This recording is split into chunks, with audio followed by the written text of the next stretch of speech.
friends. This is the Be Real Babe podcast, a place where your average babes come together to talk about life stresses, messes, and successes.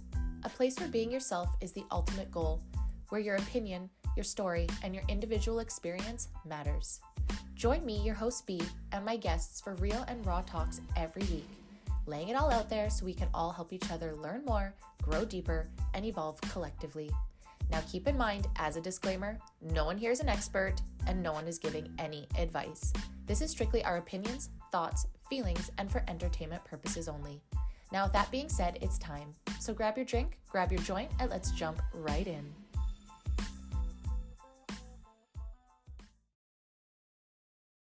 Welcome everyone. Welcome to the Be Real Babe podcast. If this is your first time here, thank you so much for stopping by the show today. I hope that you have a good time. And if you're a returning listener, watcher, supporter, thank you guys so much from the bottom of my heart for coming back time and time again. For those that don't know me, my name is Brandy and I am the host of the show. And today you guys are on episode 193, Being Real About BC Elections.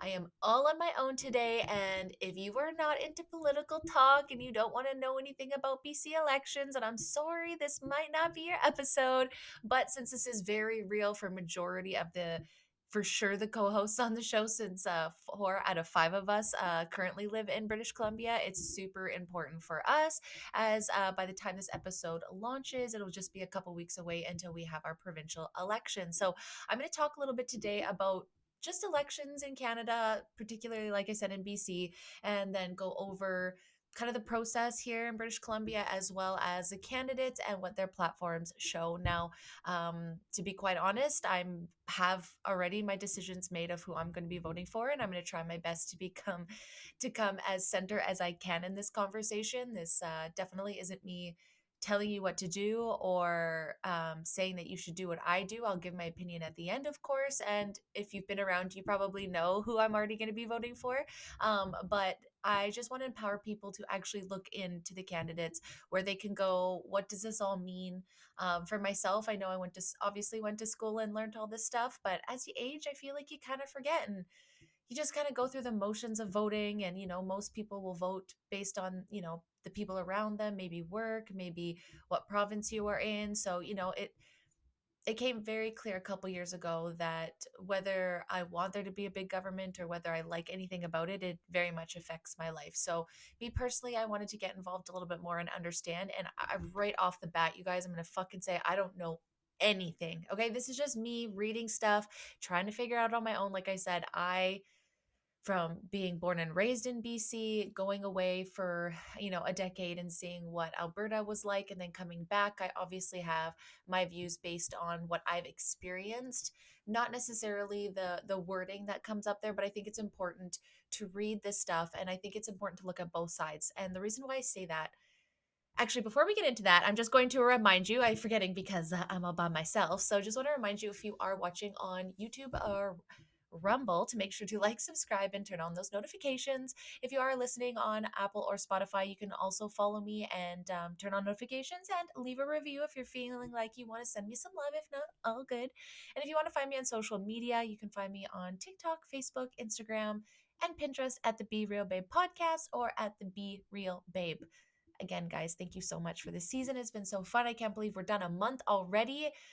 As you're listening to this episode, I'm already doing all the month of October and heading into November. I can't even believe that we're here. The summer's gone. But anyways, okay, get back to elections. So, like I said, guys, I think the biggest thing that drives most people nuts, and I just speaking for myself, but what I would agree, I think other people would agree, is that a lot of the times, and I've been there too, where we just repeat things that we hear and maybe we don't dive deeper in it.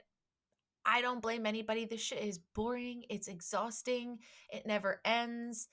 I I do not believe that human beings were meant to take in this much information, and I think we get overwhelmed with so much as it is. So when it comes to politics now, everything is just so heightened and every topic is political. So then when it actually comes to politics, it's like people are so exhausted or they run off our emotions. And that's why I just want to empower people to look at both sides and have good conversations and listen. You don't have to accept it. You don't have to agree, but you could just listen. So at least you know. And again, so that we're just repeating things. And that's myself included. Whenever I say these things, I hope you guys know that's myself as well. So Elections Canada. Okay, so I pulled from a bunch of different sites here. So we got some wiki stuff, we've got some BC election websites, we've got a bunch of different stuff. So let's just start off with the basics. So Canada holds elections for legislator and governments in several jurisdictions. So we have our federal one, which is next year, which obviously I'm going to talk about on the show more as the time progresses. But again, right now we're just looking at provincial here in British Columbia. I highly suggest if you're any other province, figure it out. I'm sure you'll know as signs start to go up. But when we look at dates here, we'll see that when it opens versus when it's happening is just a couple weeks. So I think it's good to get ahead of it, so you can start reading platforms and getting to know who these people are and all this stuff beforehand. So you're not just cramming the last couple weeks. We're all busy, right? So sometimes it's hard to fit it in. We all have good intentions. But yeah, so we have federal, which is going to be next year, as we all know, provincial and territorial and municipal governments. Elections are also held for self governing First Nations and for many other public and private corporations. So, right now, like I said, we're looking at our provincial one, but formal elections have occurred in Canada since 1792 when Upper Canada and Lower Canada had their first elections. Why does that feel like forever ago, but then also not that long ago? The first recorded election was held in Halifax in 1758 to elect the first General Assembly of Nova Scotia. All citizens aged 18 or older who currently reside in Canada as of the polling day or have at any point have resided in Canada regardless of their time away may vote in federal elections as of today, which later on we're going to go over a kind of a quick timeline. It's actually such a long timeline of when people couldn't vote and when they could vote. And so we'll just go through that quickly. But as of today, right now, as long as you live here, have lived here, and you're a resident over the age of 18, you can vote. But you do have to register. Again, we'll go through that in a little bit.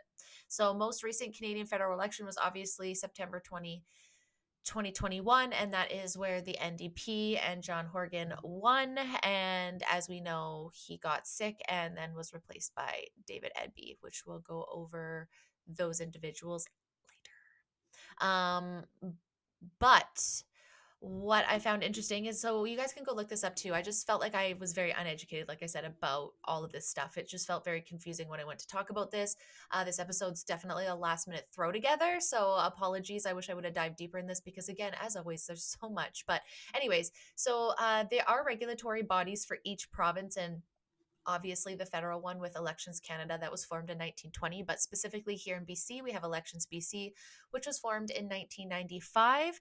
And for BC, the oversight and the seats are there's 87 of them in the Legislative Assembly of British Columbia, and every 4 years on the third Saturday of October, we expect to have our provincial elections. So, as mentioned, October 24th, 2020 was our last one, and we're coming up October 19th, 2024.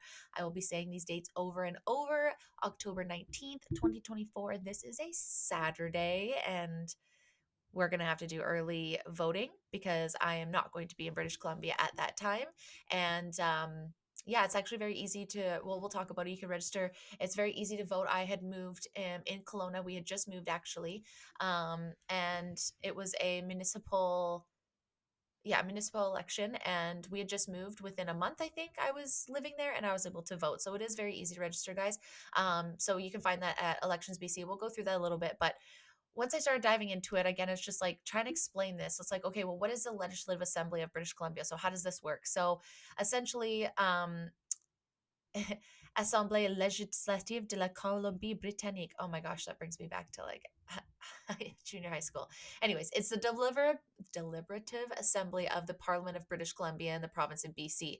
The other component of Parliament is the Lieutenant Governor of British Columbia. The assembly has 87 elected members and meets in Victoria. Members are elected from provincial ridings and are referred to as members of the Legislative Assembly, MLAs. Bills passed by the Assembly are given royal assent by the Lieutenant Governor in the name of the King of Canada. The current Parliament is the 42nd Parliament. The most recent general election was held, as we said, this all goes back. So basically, we're just looking at like the federal, right? So you have all the different divisions or districts. Like I like to think about it as what is that fucking show called? Hunger Games. And just like with the federal election, whoever has the most seats obviously wins. And then so when you're going to vote in the provincial election, you're going to vote for your MLA, and you can go find who your MLA is. And we'll talk a little bit more about that there. But if you go to Wikipedia and you go just look up Legislative Assembly of British Columbia, it actually shows you recent parliaments and the timeline of everything. And one thing I just want to point out as we start talking, and again, I don't want to sway you either way. I want you to go and look at this stuff and you decide for yourself. I don't know what your family life is like. I don't know what your financial life is like. I don't know what your health care is like. I can only just speak for myself and the people that I know. But I also just want to point out, if you go back to here and you look, um, conservatives have never had a chance here in BC. And I grew up on the island. I was born in 86. So I was here until I was 19 years old. So for the most part, for most of my life, I've seen an NDP and a Liberal government. And just my opinion, BC has always struggled. It's always been a place where everybody wants to go. And we go, and there's some places that thrive. But I feel like year over year, BC is just known, and maybe that's because I lived in Alberta and I got to be a snotty conservative driven place for a while, but I've always just see it feeling like it constantly declines here in BC. Like we're looking back, so let's go back, even 5 parliaments ago. So we look at the 2001 to 2005 Liberal Gordon Campbell. Like that name does not make me feel better. The opposition was NDP. Okay, let's go to 2005 to 2009. That's the year after I graduated. To a couple years after would have been roughly when I left Alberta. Again, Liberal government with an NDP opposition. Okay, let's go to 2009 to 2013. I was not here. I was a happy conservative. Again, Liberal Gordon Campbell with Christy Clark. Opposition NDP. 40th 2013 election to 2017. Liberal Christy Clark. Adrian Dix and John Horgan for NDP. Remember that name. We aren't a fan of these names over here. Again, this is past, so I'm not speaking of the present. Going to the 41st election on 2017, it switched over to the NDP being the majority and the Liberals being the opposition. And then again in 2020, John Horgan took it again, stepped down to David Eby, and the Liberal Party is the opposition, which turned to the United Party, BC United. From my understanding, again, from what I can read, sometimes this stuff's so hard, especially with all the censorship here in Canada. From my understanding, BC United used to be the Liberal Party, and because they weren't doing so hot, they changed their name, and then now they've decided to fold this election entirely. That's led by Calvin Falcon, and he has given his support, from my understanding, to John Rustad, who is the fellow running for the Conservatives. So very curious to see how that pans out at the current time, where we've seen it's like NDP Liberal, and that's all we've seen. Now we're seeing Liberals, from what I can see, completely bounce out here, and now it's NDP versus Conservatives. So that's why I'm going to talk about those two parties today. Again, really, really encouraging you guys to go and look yourself. As I said, this is going to come from a biased standpoint because of how I have my own personal feelings living in British Columbia when I was younger, to living in a conservative Alberta, to bouncing back to, we are conservative at a municipal level here in the Okanagan. That being said, majority of what happens and goes on in BC happens through Vancouver, and they're definitely not conservative down there. So, and again, totally fine. I don't think I really necessarily care too much. Um, like I wouldn't, it's not the end of the world to me. At the same time, I've yet to see NDP or the Liberal Party do anything for this province. So I would just like to see what the Conservatives can do if that happens. If not, then, I guess we got to get even deeper involved. And I do believe that a big change can happen at the municipal level. But I obviously do believe that this is here. And as much as I would just like to say, fuck the government and crumble this all, I just don't think that's actually ever going to happen. So, like I've said in the past, I feel like for me, I just want to get involved, right? So, okay, so we're going to voting day and we're going to talk about dates here. But so, yeah, remember, we're going to be voting for our MLA. We're going to have them represent us in the Parliament of British Columbia. And those are the people that we're going to reach out to when we have issues, when we have questions, right? When we want to feel like we're being represented. And those that don't know, the Parliament in British Columbia, for one beautiful building, Victoria is just beautiful itself. So many old, obviously Victorian buildings. But the Parliament of British Columbia is made of two elements: the lieutenant governor, representing the King of Canada, and the Legislative Assembly of British Columbia. The Parliament has existed since the province joined Canada in 1871, before which it was preceded by the Parliament of the United Colony of British Columbia. Like the Canadian federal government, British Columbia uses a Westminster style parliamentary government in which members are sent to the Legislative Assembly after general elections. And from there, the party with the most seats chooses the Premier of British Columbia and the Executive Council of BC. The Premier is British Columbia's head of government, while the King of Canada is head of state and is represented by the Lieutenant Governor. Before 1903, candidates in British Columbia elections were not affiliated with political parties, which I find is super interesting, kind of like just how it all evolves. But yeah, so obviously it's mimicking other models. And the Parliament is, yeah, like I said, just beautiful. One of my favorite places to look at Christmas time. That was just kind of like a side trail to that. But again, you can go through and look who was in charge of the parliament. So yeah, whoever gets the most seats. So NDP seems to always be there with the Liberals, but hey, Conservatives are looking like they're coming through. But we'll see. It all comes down to, you know, the undecideds. I think if you know you're going to vote NDP, you know you're going to vote NDP. If you vote Conservative, you know you're going to vote. Kind of like with the political debate the other night for the states, it's kind of like I think everybody knows what they're going to vote for, and those moments and this time to research is for the people that are on the fence. um I think, just speaking from myself and from the people that I know, they're just kind of tired of the way that the current administration is taking care of everything, especially with how they voted things through. We've talked so many times about the different bills that have been pushed through, and obviously that is under the NDP government, right? So, it's again hard for me to be biased when I've spent the last 3 or 4 years essentially criticizing or questioning what's going on, and just seeing now as we go into an election cycle, we're seeing a lot of backtracking on things, and you know um using popular opinion to get votes, right? And that's the problem that I struggle with. So that's why I encourage people to, we talked about on the last episode. Oh, that's giving me a terrible color, green color. So it's called politicalscorecards.ca. So before we jump into this a little bit more, you can go to BC elections and find out who your MLA is. And then go to politicalscorecards.ca. It's not fully done from what I heard. It's just like a work in progress. But essentially, you can go in and put your MLA in there, and it'll tell you what bills that they have voted for and against. So you can kind of have an idea of the MLA in your area and where they kind of align, not necessarily even what they say, what they're actually voting through. For example, I'll take my own in my area. The Kelowna Mission area is Renee Merrifield.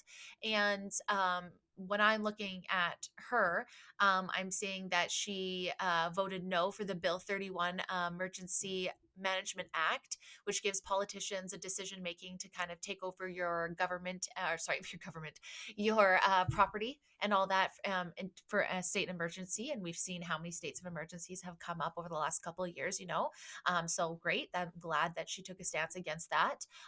Bill 36, which we've talked about, she took a stance against that.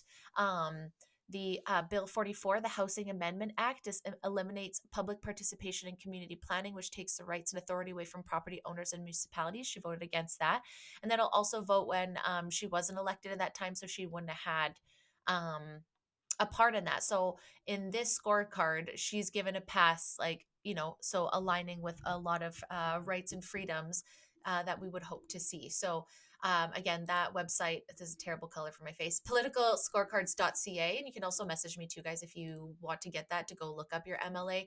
You can look for that on any government website, but you can also look at BC elections, obviously. So yeah, we talked about the parliament, the MLAs, so who we're going to be voting for on the 19th. However many, I think there was, what did I say? There was, apologies, I think there was like 57. How many seats were there again? 87, sorry, apologies. So 87 seats. So whoever has majority out of that, that's where the Premier of BC will come in. The Premier of British Columbia is the first minister and head of government of the Canadian province of British Columbia. Until the 1970s, the title Prime Minister of British Columbia was often used. That's a big mouthful. The word premier is derived, blah, blah, we don't care. So although the premier is the day-to-day leader of the provincial government, they receive the authority to govern from the crown. So it is a big group too, guys. So I know I understand when the leaders of these parties do get a lot of rap. There is a lot of people that go into it. Like there's branches, there's boards, there's councils, like there's just so fucking much that goes into it. But at the end of the day, they're responsible for them. They're it's saying the formal responsibilities are recommending the appointment and dismissal of ministers to the lieutenant governor, right? So they're appointing these people. So we want to make sure that they're paying attention to and putting good ones in and not using nepotism and briberies or whatever. I'm not saying that's happening.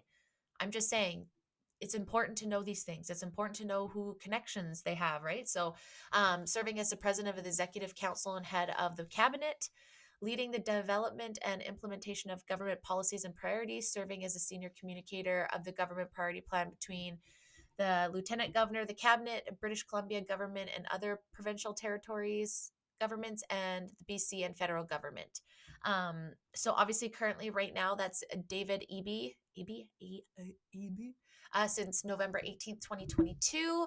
And no shade, but just like Kamala, I don't know that was he voted into this because I don't think so. Um, that's beside the point. I said I wasn't going to be biased. So yeah, those are kind of like a little breakdown of elections in Canada.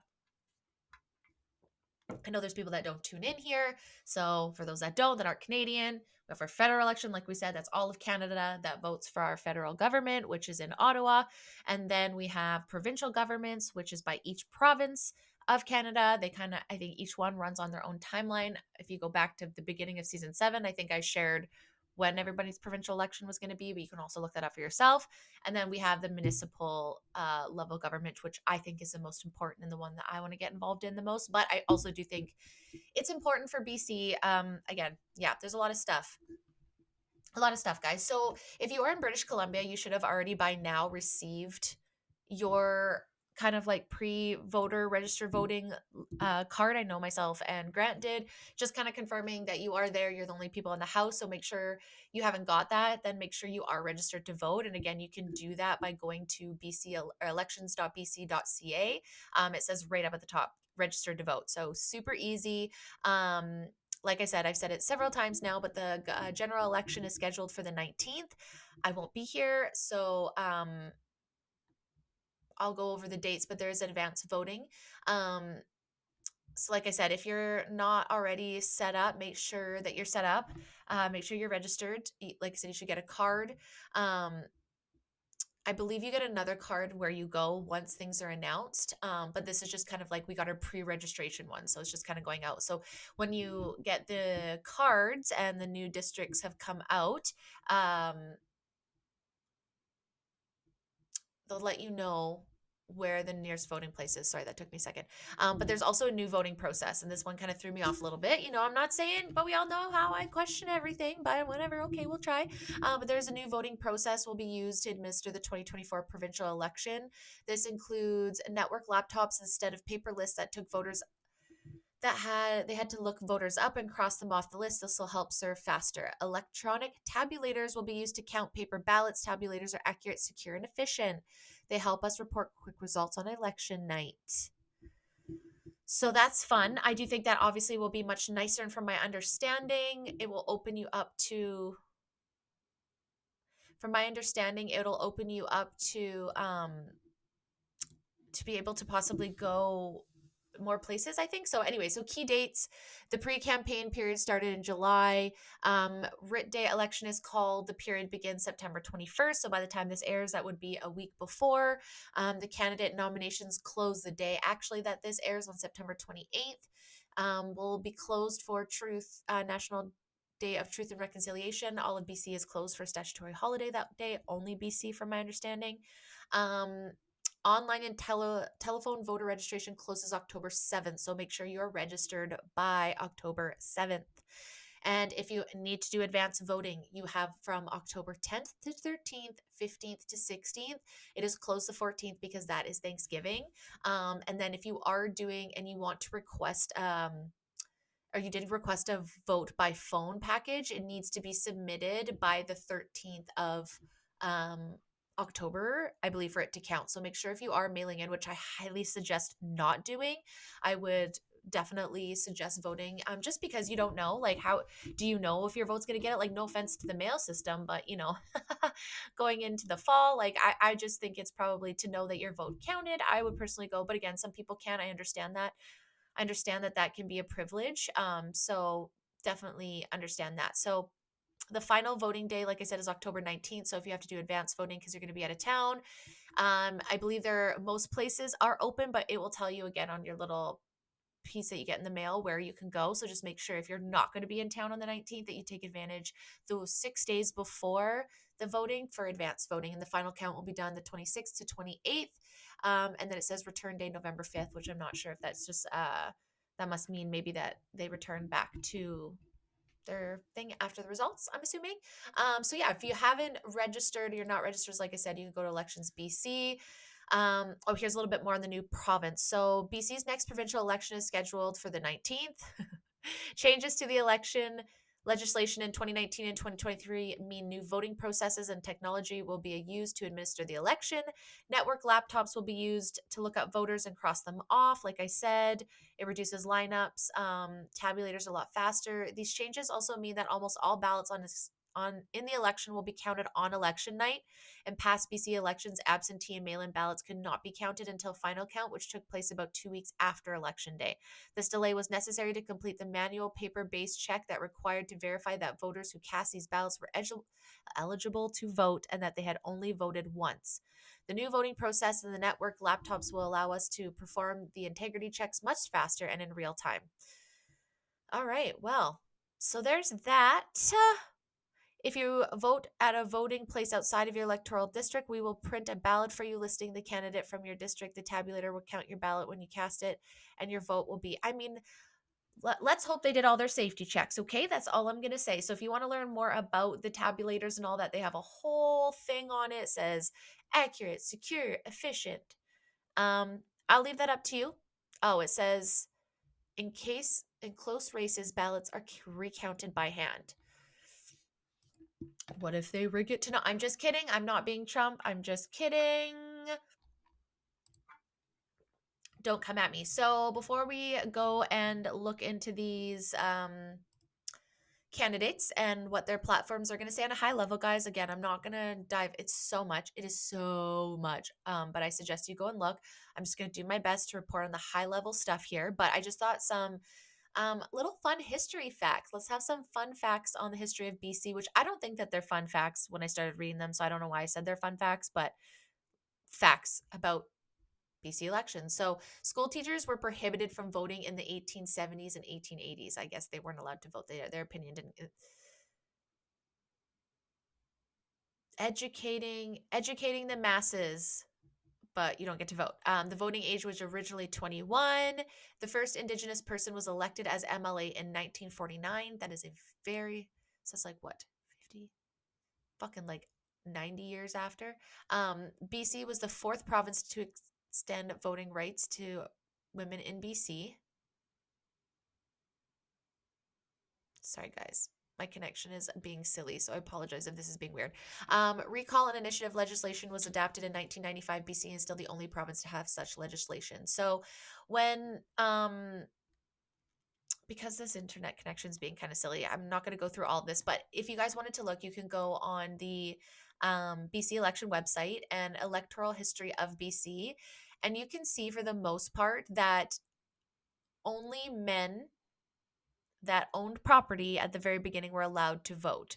And as time goes on, federal employees were allowed to vote and campaign.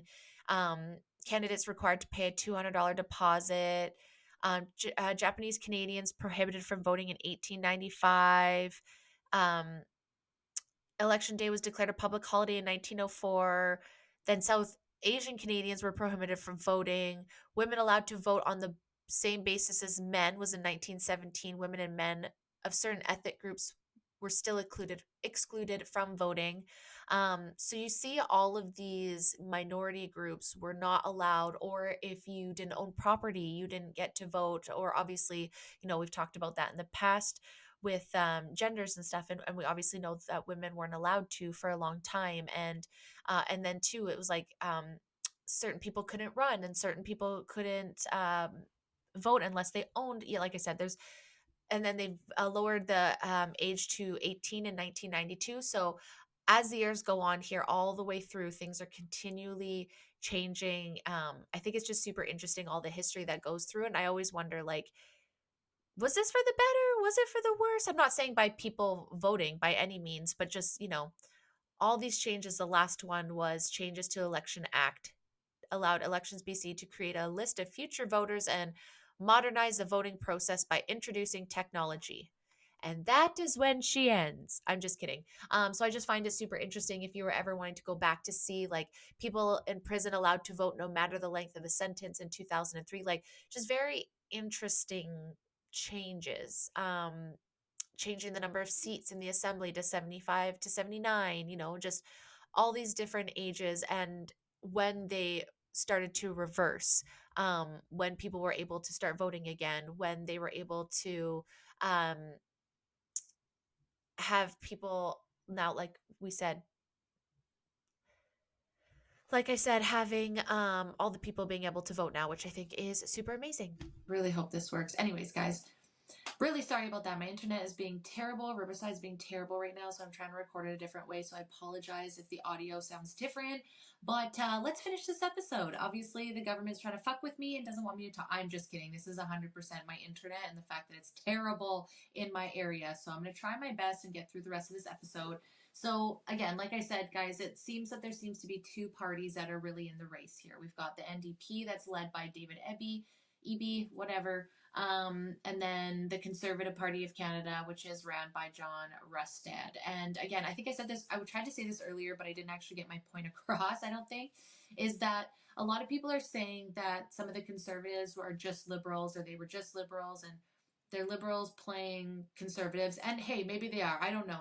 There could be tons of truths, right? But at the same time, though, I just want to remind everyone that there's literally just been liberals and NDP in BC. So I don't know if it's really fair to say, like, oh, this person was a liberal or an NDP, so therefore they're not a true conservative, when there really hasn't been conservatives in BC, I feel like, at that level, right? It took the two MLAs to move over and for this to happen. So, I mean, everyone's going to be coming from a liberal NDP background, I feel like, in this space. So that's just a thought I want to throw out there. You can have that opinion if you want, very valid opinion, but I just thought I would throw that out there. So let's start with the NDP. So David. Who is David? He is the 37th Premier. Again, because John Horgan stepped down, he stepped in. He's originally from Kitchener, Ontario. He's the eldest of four siblings. In high school, he was elected student council. He went to the University of Waterloo. He is a father. Looks like he's an activist. He finished law school. In 2005, he started working in Canada's most diverse and poorest postal code, Vancouver Downtown East Side. Well, my dude, unfortunately hasn't gotten better, I don't think. Not saying that's his fault. David took a new challenge so he could be more help running against BC Liberal Party Christy Clark in her riding in Vancouver, and had long voted for her party and its candidates. So, yeah, he was very vocal about the Liberals, and not, which I think is normal. Like, I think all three of the big ones play against each other, right? But come election day, David made history and had represented the people of Vancouver Point Grey ever since. So yeah, says that he's worked hard to expose the BC Liberals. And again, I'm not necessarily like, again, if you were given a really bad deck of hands, I can understand that that's hard to deal with as well. At the same time, like, we still got to hold them accountable, right? Like, I can understand maybe they think they took a province that was destroyed by the Liberals, but, like, bruh, you've had quite a few times and years here to fix things. And again, my personal opinion, you're saying that the BC dumpster fire that was left to you, you've made it better. I'll leave that up for you guys to decide. My personal opinion, I don't know that it has, but he's the longest serving Attorney General in the last 30 years. He became Minister of Housing in 2020 and started implementing creative solutions to tackle the housing crisis. Again, up to you guys and what you feel about that when you're living in BC. If you're thinking about buying a house, how do you feel the last 4 years have panned out for us? So on November 18th, he became BC's 37th premier, launching a 100 days action plan to help people build a good life here. And I will leave that up to y'all, my fellow British Columbians, to decide if that's how you feel. In his first 18 month as premier, he's taken a bold action for people, it says, by again, you guys decide to tackle the housing crisis. He and our BC NDP team have brought in tough new rules regulating short-term rentals to turn them into homes for people, along with updating zoning rules province-wide to allow for more townhouses, duplexes, triplexes. Hi, hello, Kelowna. He's also introduced new initiatives to help renters improve healthcare by hiring more doctors and nurses, and pass new laws to help communities and people safe. But there's much to do. Again, I'm going to remind you of Bill 36. Is that really bringing in more doctors and healthcare workers? Or is that pushing them out? I'll remind you again about the mandates and why our healthcare system is in the gutter. I just want you guys to look at these things that they're saying. This sounds amazing. You know, he's a father. That's awesome. Sounds like he has a beautiful wife. They have beautiful kids here. I'm not like, it's amazing. I'm so happy for you guys. Sounds like you've just had a new baby. That's amazing. I know all of these things sound great, but you know, cult leaders, no, I'm just kidding. You know, again, he's one person representing a bunch of people doing stuff. So again, not putting as much weight in as from what I can see. You know, he's done all the things. He's lived a really great life doing things for the people. But I want you to look and see, is that how you feel in your personal life? Do you feel like you've been helped the last 8 years, or do you feel like it's gotten worse? Again, I'm not saying that conservative can change stuff, but I definitely feel like the people that have been in charge maybe haven't changed as much as they could, or have implemented things that have hurt stuff when they claim that they care about healthcare. Then I want you to look at our healthcare. How has that panned out for you? When they're saying, you know, now they're going back on the carbon tax thing, saying, well, if the federal government is, but why aren't they pushing back on the federal government and saying, we can't afford this, especially in BC, who has some of the highest taxes in all of Canada, eh? Right? So that's just the leaders. So again, these platforms are huge, y'all, and the way that my internet is working, I'm obviously not going to be able to dive crazy deep into this. I just want to show some of the things about their website and things that I find interesting, and I want you guys to go look up these platforms. So when we come to the NDP, we know they've been in power for a long time, so a lot of what their website is about is showing you allegedly the results that they've gotten for you. And one thing I will point out that I find super interesting when I'm looking at these websites, and again, like, I'm trying not to be biased, but if you look at the NDP, it'll have like what their goals are, what they've done, and what they plan to keep doing, with a footnote of slamming down the conservatives, specifically John Rusted. And one thing I think most people can agree with me, and what I fucking hate about politics, is how it just becomes this drama fest of like pointing fingers. Yes, it's important, and the federal level is the worst, especially in the States and here in Canada too. But like, just tell me what you're going to do. And maybe point out the bad stuff that they haven't done. Like, I could actually almost see conservatives being like, this is where they've gotten you, because those are factual, right? When they're using these words and they're saying, oh, his record is clear, he'll cost you more money. It's like, bruh, have you looked in the mirror? You have cost us a lot of fucking money. So, like, are you really ready to throw stones in glass houses? I really wish that that wasn't part of it. I really wish that it could just be like, you know, and I know there's got to be a little bit of it, but it really does remind me of that movie with Zach Galifianakis, and the candidate, I think it's called, and he's running against, oh my God, I can't think of his name, Will Ferrell, and that's exactly what I feel like it is. Like, sometimes it's just so silly. And, you know, and again, at the federal level, it's ridiculous too. As much as I can't stand Trudeau, I get tired of hearing the bashing about him all the time. It does feel repetitive. So I just found that interesting about the NDP website. It's like, couldn't y'all just brag about what you're doing? It's just like giving MLM, okay? Anyway, so again, guys, I implore you to go to the website yourself. But bcndp.ca, action for you, and that on that tab, it's going to give you a high level of what they have done and what they want to do.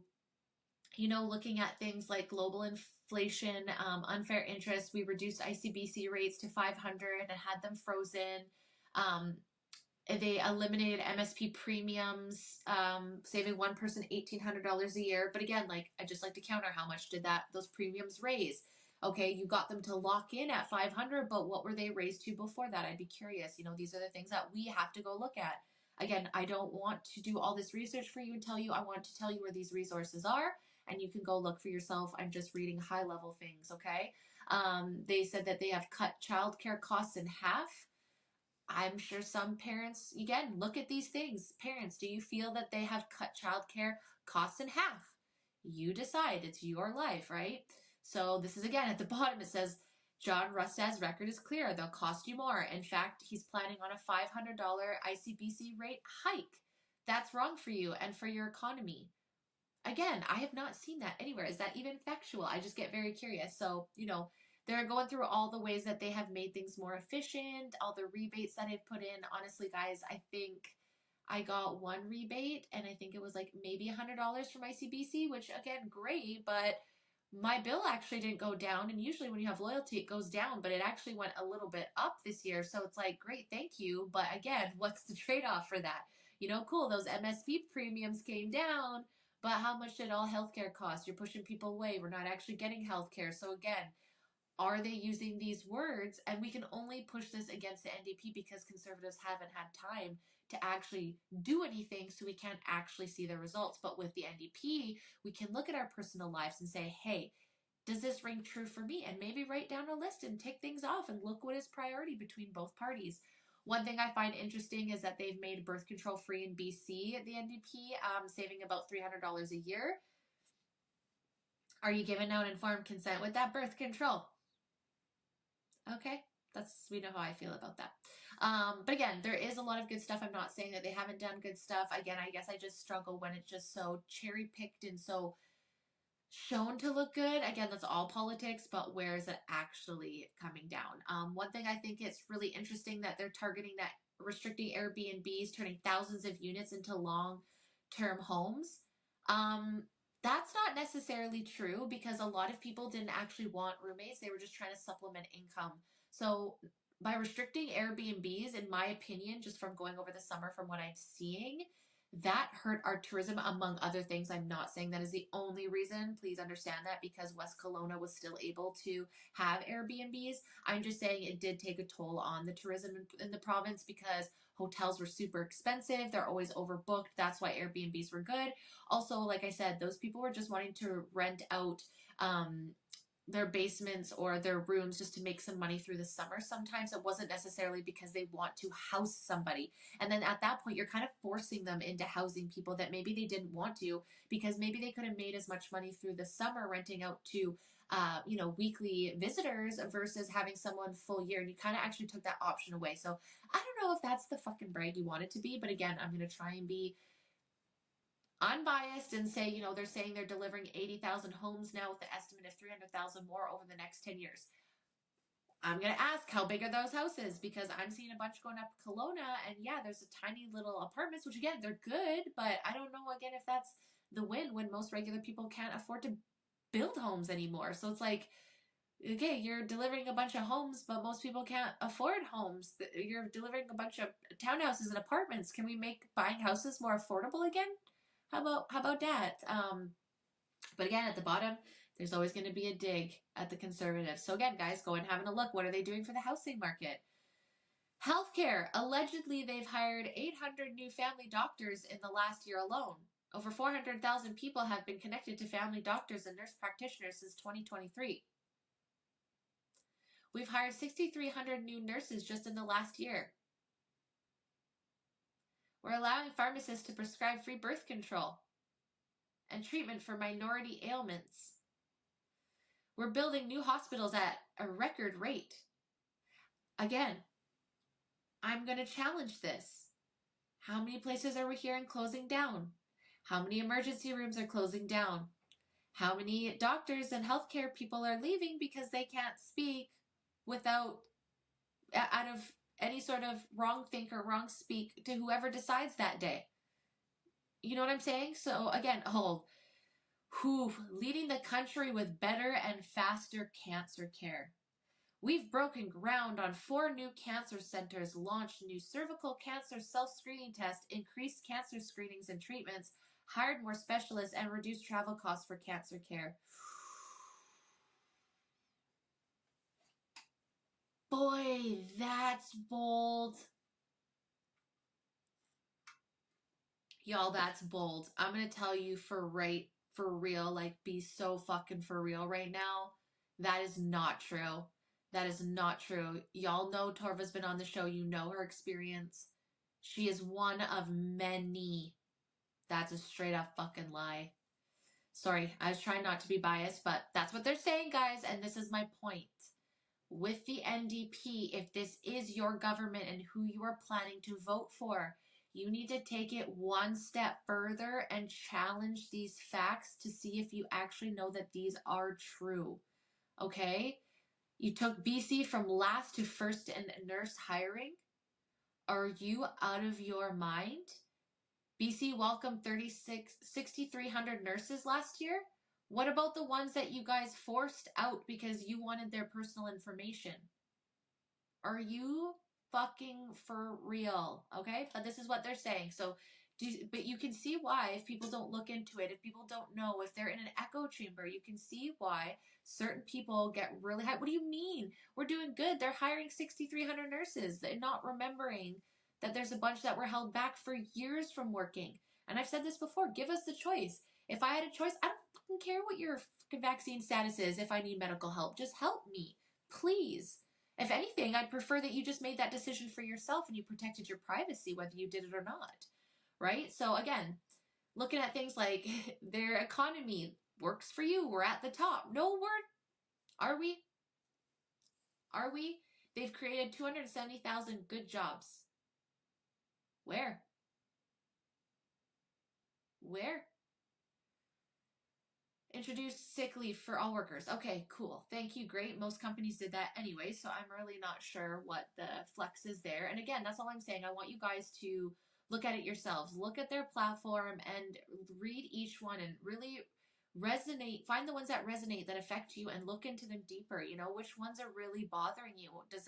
Is it the finances? Is it education? Is it immigration? Is it healthcare? You know, so that's kind of what we're looking at NDP. Now let's look at John Roustad again, because he doesn't have a background in what he's been able to prove as any sort of elected person in government. Like his party hasn't been there, so we can't be like, well, the conservatives have been crashing, and maybe they will. I don't fucking know. Y'all know as good as I do. I'm just saying, here's some things. So let's go over who John Roustad is. He was born in 1963. He's a Canadian politician who is the current leader of the Conservative Party of British Columbia.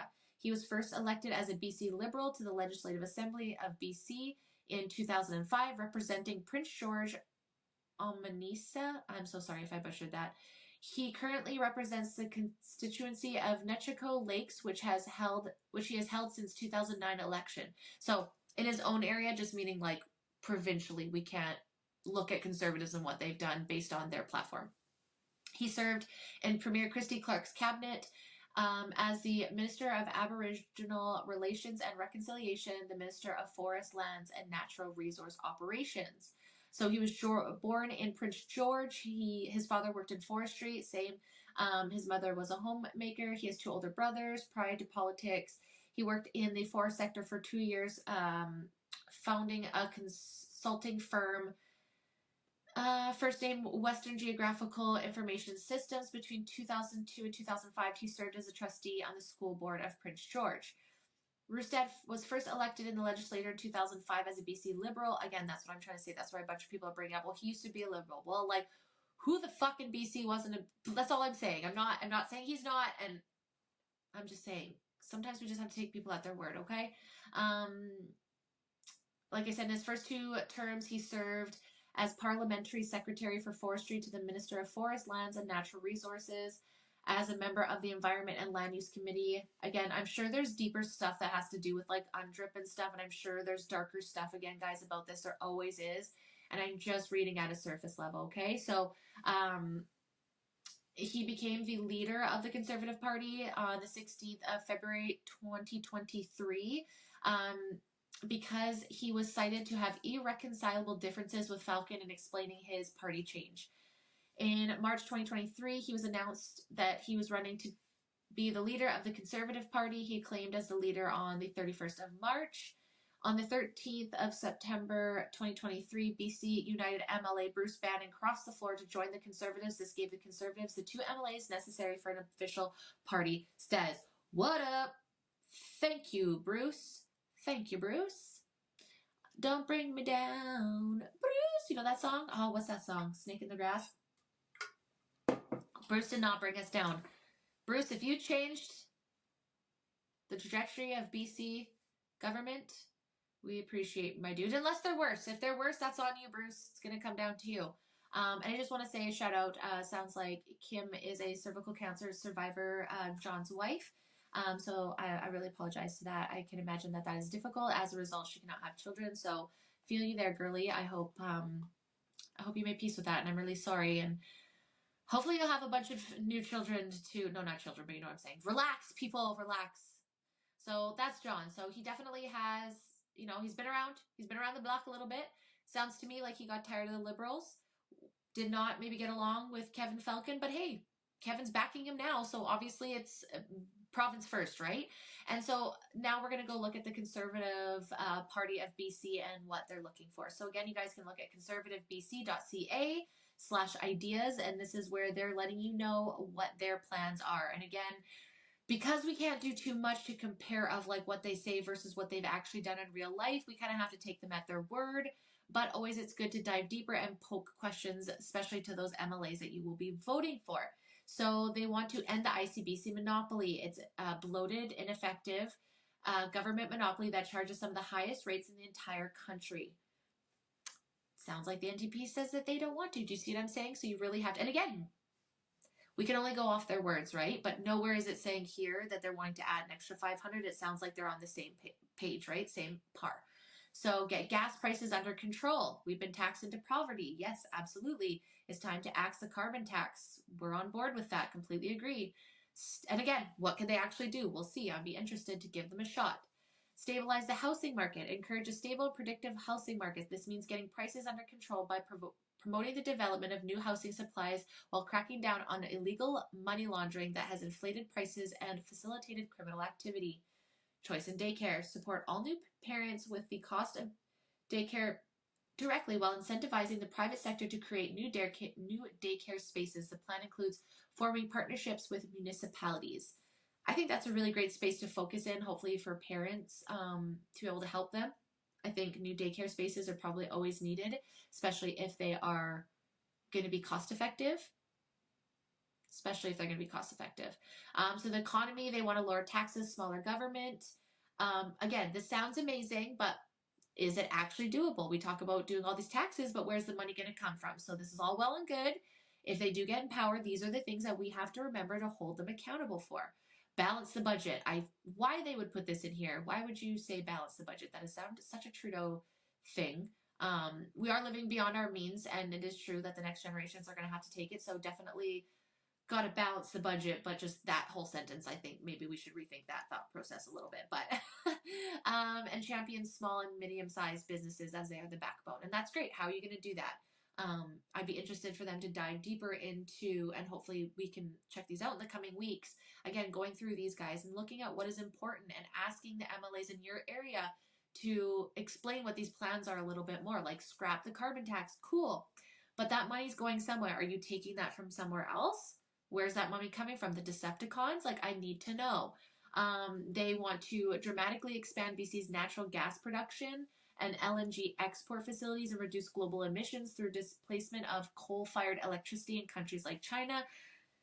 Not too sure about that. So, for me, that's not an area I know much about. But if that's an area you want to look into, I suggest you go.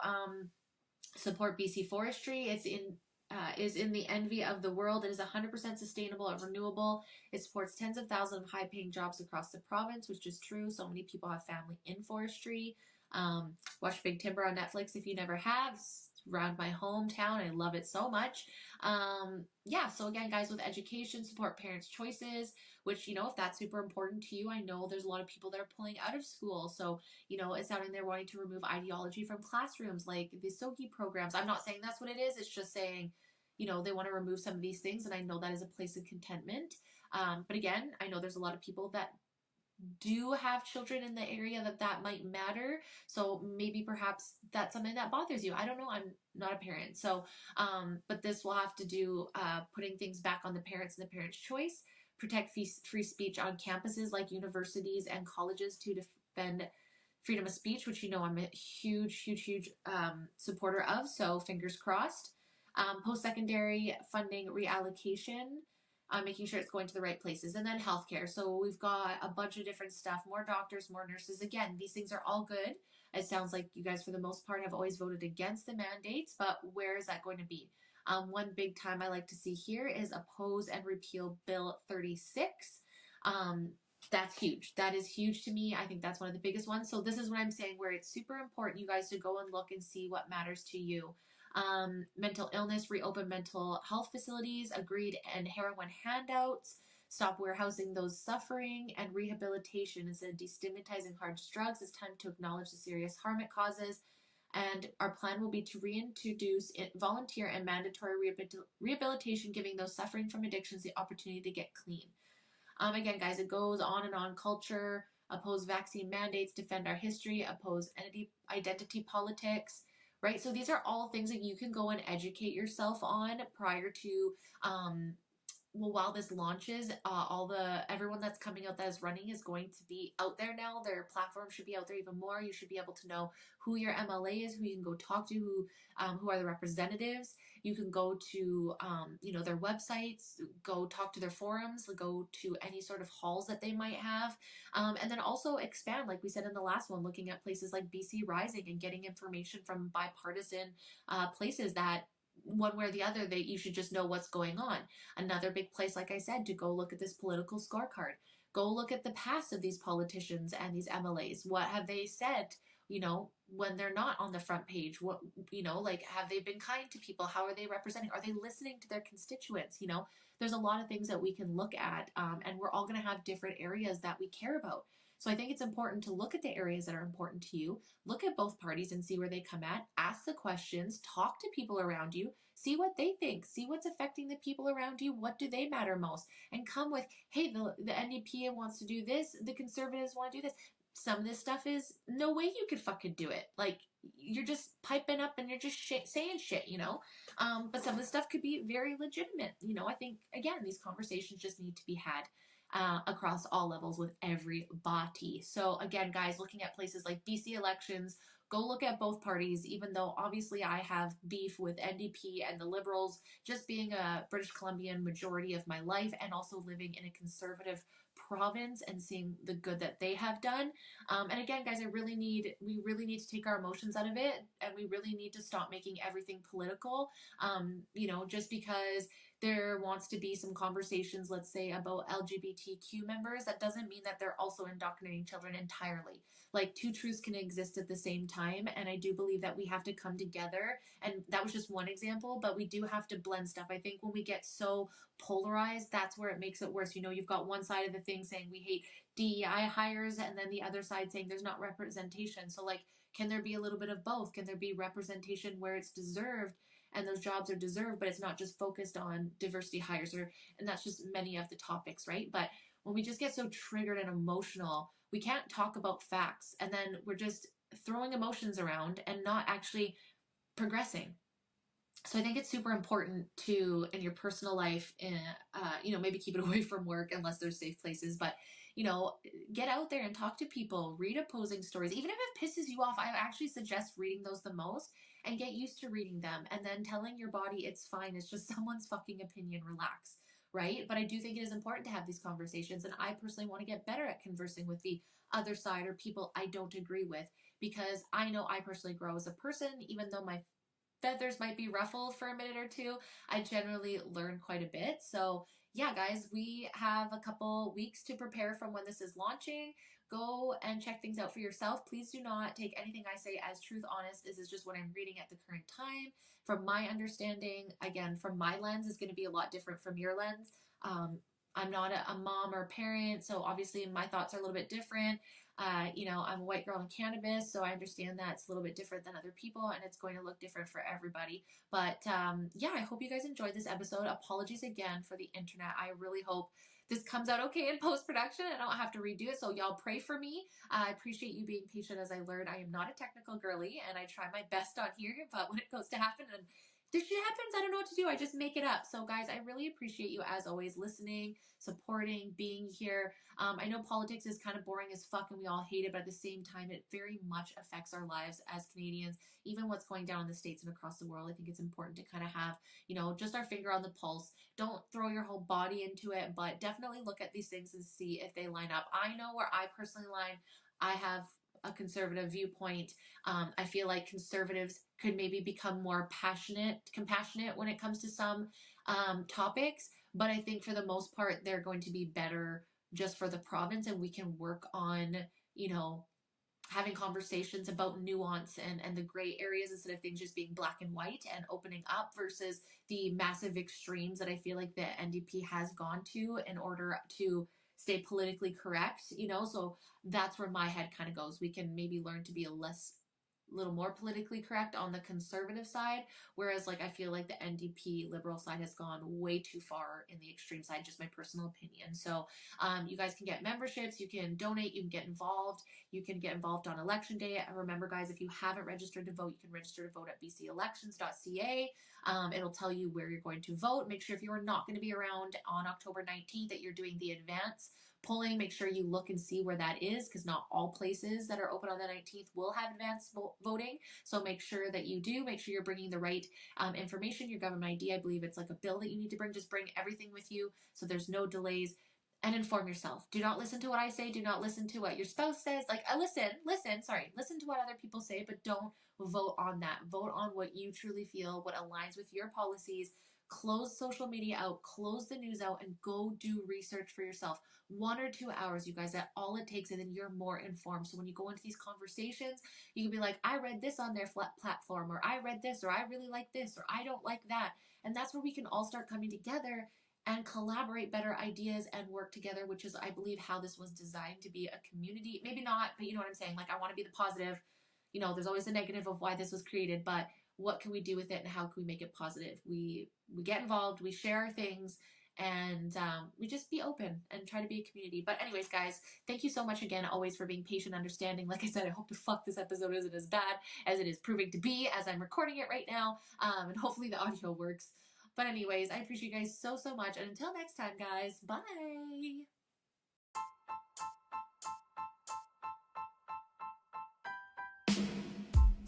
Thank you guys so much for the support. I cannot thank you enough for being here. If you like this episode and you want to hear more, please give me a follow at the Be Real Babe podcast on Apple, Spotify, YouTube, Rumble, and Pinterest. You can also find me on Facebook at the Be Real Collective. Until next time, guys, bye.